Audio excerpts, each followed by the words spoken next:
In the cold morning light of the war room, the screen displayed a curve that made every engineer in the room stop breathing. It plunged downward with unnatural perfection, the error rate collapsing into a smooth, stable descent. Only moments earlier it had been erratic, jagged, chaotic, like a patient's vital signs in cardiac arrest.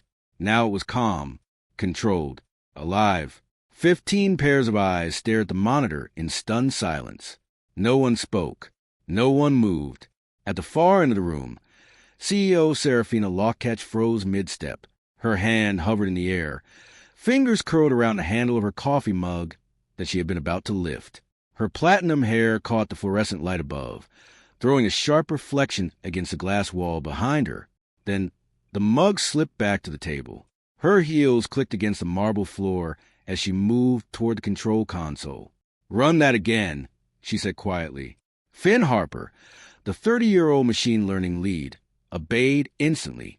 His fingers danced across the keyboard, rerunning the evaluation sequence. The result appeared again. Stable. Flawless. The Helios diagnostic model, an AI system designed to detect cancer patterns from medical imaging, had finally stabilized.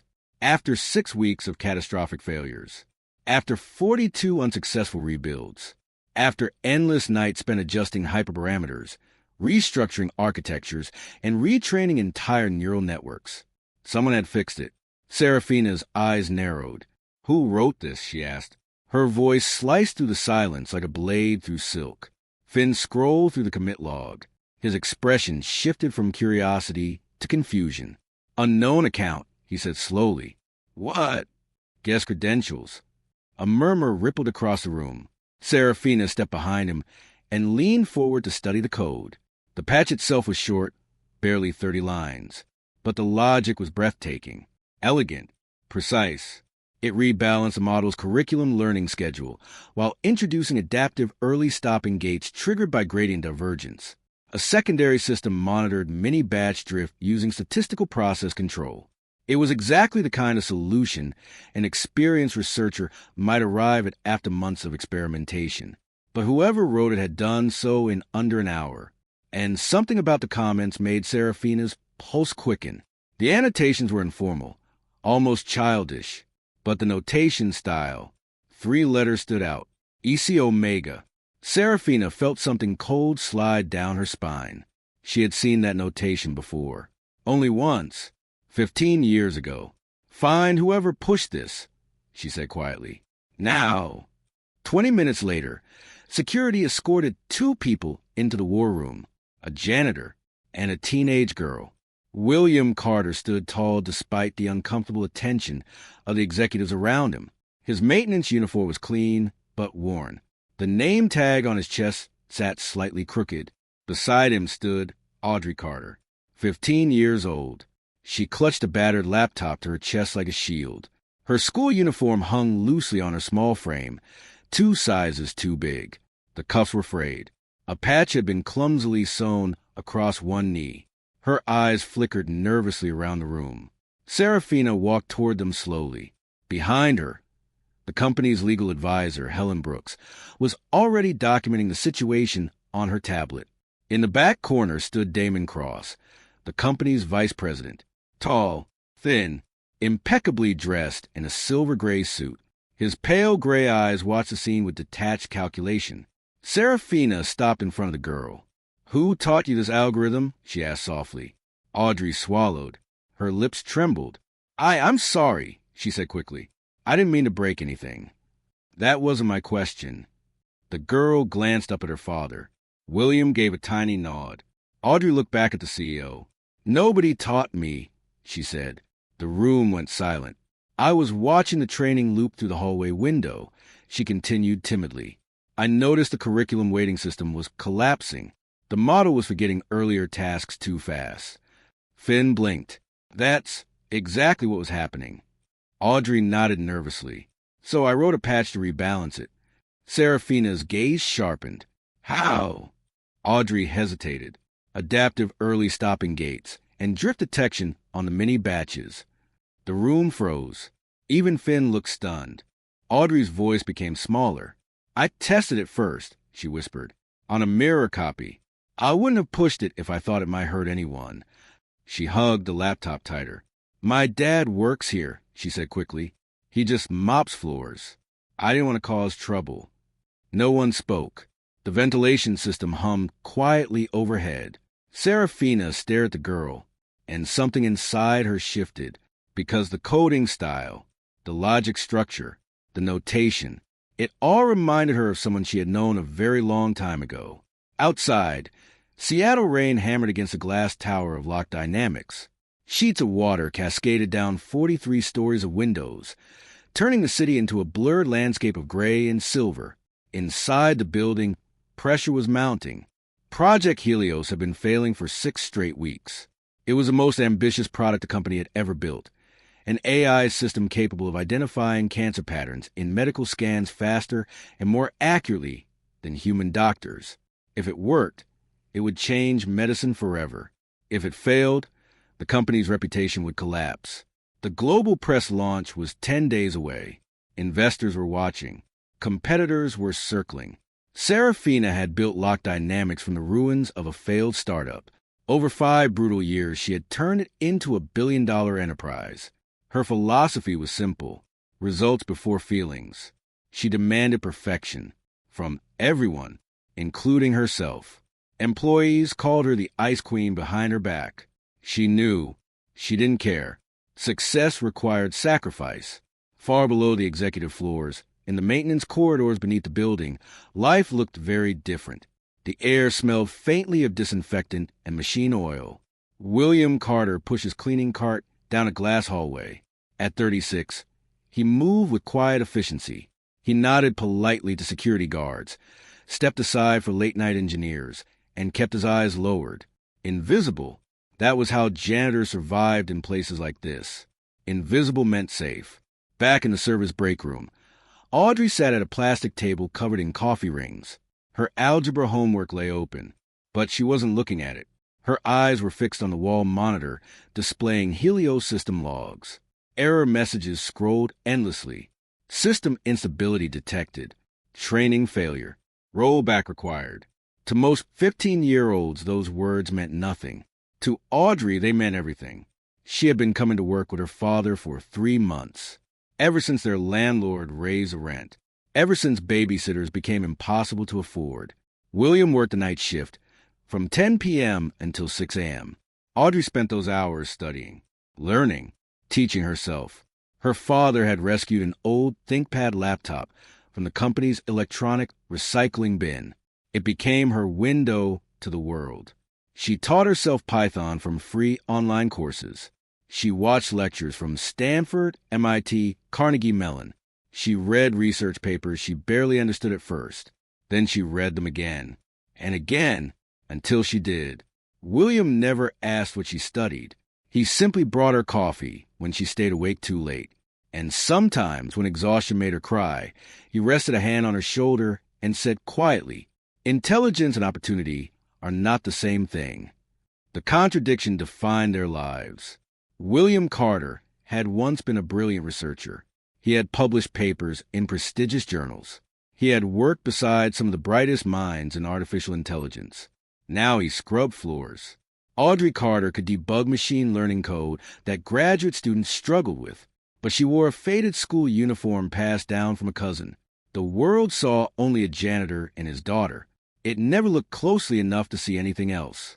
One night, Audrey couldn't stop staring at the Helios training logs. The loss curve kept collapsing. The curriculum scheduler was misfiring. The system was forgetting earlier training tasks too quickly. She recognized the pattern instantly. She had experimented with similar problems in small image classification models on her laptop. The solution seemed obvious, but the scale of Helios terrified her. She was nobody, just a janitor's kid. Her father had warned her many times. Stay invisible. Invisible is safe. But invisible also meant accepting that people like her never got to matter, never got to help, never got to use the skills they had spent years quietly building. Audrey stared through the glass wall into the engineering office. Finn sat slumped at his desk, exhausted, defeated. The Helios project was collapsing, and if it failed, cancer patients around the world might lose access to a technology that could save lives. Her finger hovered over the keyboard. 40 minutes later, the patch was complete. She tested it carefully. The lost curve stabilized instantly. Audrey's heart pounded. She knew she shouldn't do this, but she also knew the fix would work. She hesitated for 30 seconds. Then she pressed commit. The patch entered the pipeline at 3:47 a.m. 1 minute later, the system alarm chimed.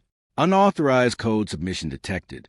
Audrey closed her laptop and walked quickly back to the maintenance corridor. Her hands were shaking. She had no idea what would happen next. And by 8:15 that morning, CEO Serafina Locketch was demanding to know who had just saved her company. The war room remained silent long after Audrey finished speaking. Serafina Locketch stood motionless in front of the screen, reading the code again. Every line seemed to echo with something painfully familiar. The structure, the efficiency, the notation. 3 letters stood out again. EC Omega. Serafina's mind drifted back 15 years. Back to a different laboratory. Back to a mentor who had believed artificial intelligence should protect humanity, not serve corporate ambition. Ethan Cross. She turned slowly toward William Carter. "You've seen this notation before," she said quietly. It wasn't a question. William held her gaze. His expression remained calm, but something deep and heavy lived behind his eyes. "Yes," he said. Damon Cross shifted slightly at the back of the room.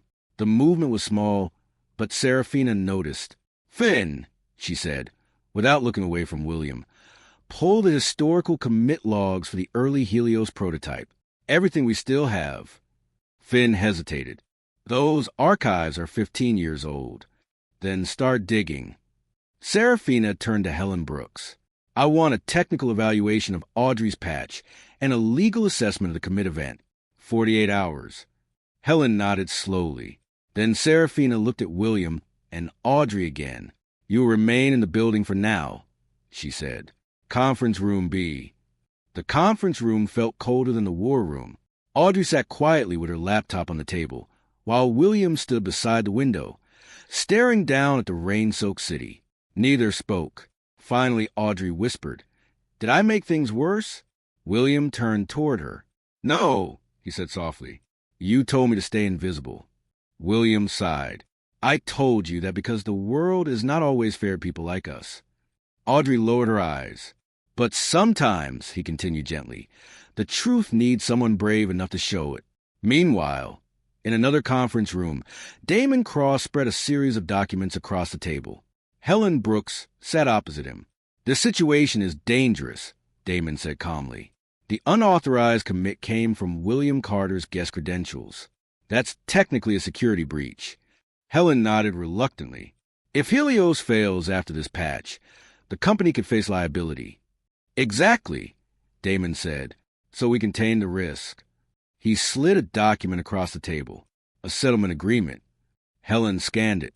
"William Carter admits negligence in allowing unauthorized access to company systems. We provide compensation and a non-disclosure agreement. And the girl, she disappears with him." Helen frowned. "This feels excessive." "It protects the company." That night, the parking garage 3 levels below the building was nearly empty. The fluorescent lights flickered occasionally, casting long shadows between concrete pillars. William Carter was emptying a trash bin into his cleaning cart when he heard footsteps echo across the concrete. Slow, confident, he already knew who it was. Damon Cross emerged from between 2 parked cars, his silver-gray suit immaculate despite the late hour. He stopped 10 feet away. "You're a smart man, William," Damon said conversationally. "I looked into your past today." William said nothing. "MIT graduate," Damon continued. "Published researcher. Ethan Cross's technical lead." He smiled thinly. "So, I know you understand reality." William kept working. "Sign the settlement agreement," Damon said. "Take your daughter and disappear. And if I don't?" Damon's voice softened. "Then Audrey becomes a juvenile hacker." William's hands froze. "Unauthorized access to corporate systems." Damon continued smoothly. "Industrial espionage. She's 15, old enough to ruin her future." Silence filled the garage. Then William slowly turned. I know what you did, he said quietly. For a brief moment, Damon's smile disappeared. You know nothing. Ethan discovered the override flags. William continued calmly. The shortcuts you installed in the safety system. Damon's eyes narrowed. He was going to expose you. William's voice remained steady. Then the explosion happened. 15 years ago, the research lab where Helios began had been destroyed by a catastrophic cooling system failure. Ethan Cross died in the blast. William Carter had been blamed because he had been the last person logged into the system. And security footage conveniently lost several frames, William added. Damon laughed softly. 15-year-old accusations from Janitor?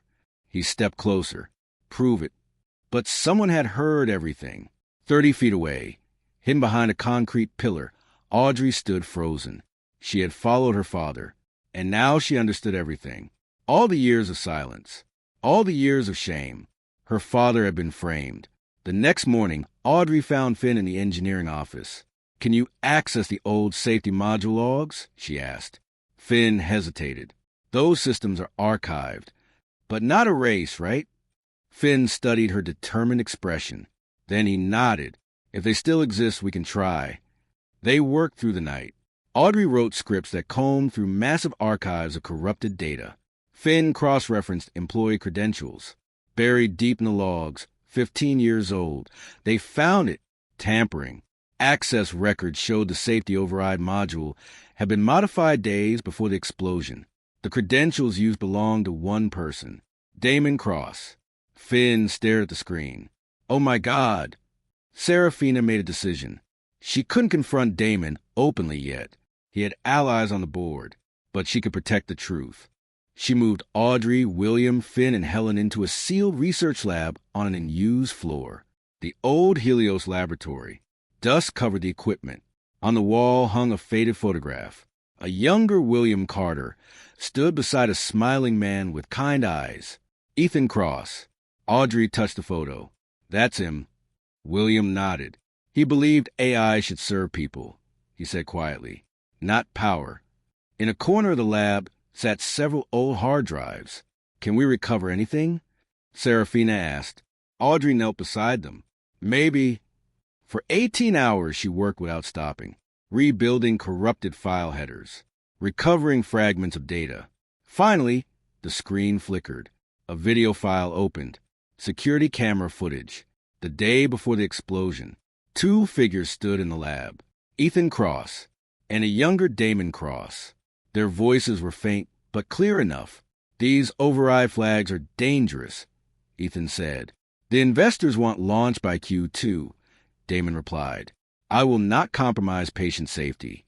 Then you are making a mistake. The footage ended. Another file appeared.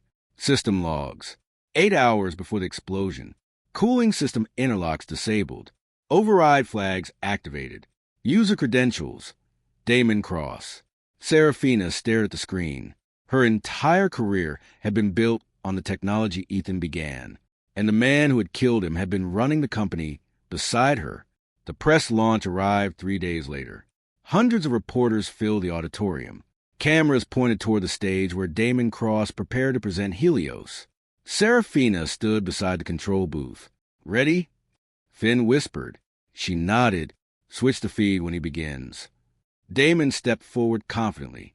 Ladies and gentlemen, he began, today we unveil the future of medical diagnostics. The screen behind him lit up, but instead of the Helios interface, a different image appeared. A stabilized loss curve, annotated code, EC Omega. Then the video began. Gasps rippled through the audience as Ethan and Damon's argument played on the giant screen. Override logs followed. Security records. Evidence. Damon lunged toward the control booth, but security was already moving. Serafina stepped onto the stage. This algorithm, she said clearly, was refined by Audrey Carter, a 15-year-old girl whose father was falsely accused of the crime you are watching. Police entered the auditorium. Damon Cross's face turned pale as they placed him in handcuffs. The investigation that followed confirmed everything. Damon had sabotaged the safety system to rush Helios development. The explosion had been an unintended consequence. But he had allowed William Carter, to take the blame. Damon was charged with manslaughter, fraud, and evidence tampering. 6 months later, the world looked very different. Lock Dynamics had rebuilt its reputation through transparency and ethical oversight. Helios launched successfully. Hospitals around the world adopted it. William Carter was offered the position of chief scientist. He declined. "I want to be a father first," he told Serafina. Instead, he created a community AI ethics institute with support from the company. On a warm Saturday afternoon, Lakeside Park filled with families. Audrey stood beside a small medical assistance robot she had helped design. It moved gently among elderly patients, offering reminders and support. Serafina watched from nearby. William stood beside her. Neither spoke. They didn't need to. Audrey had placed a sticker on the robot. Hand-drawn letters. EC Omega. Below it, she had written one sentence. For people, not for power. Children laughed in the park. The sun glowed across the lake. And somewhere in the distance, the Lock Dynamics Tower reflected the light. No longer a monument to ambition, but a reminder that brilliance can appear in the most unexpected places. Sometimes behind the most ordinary doors.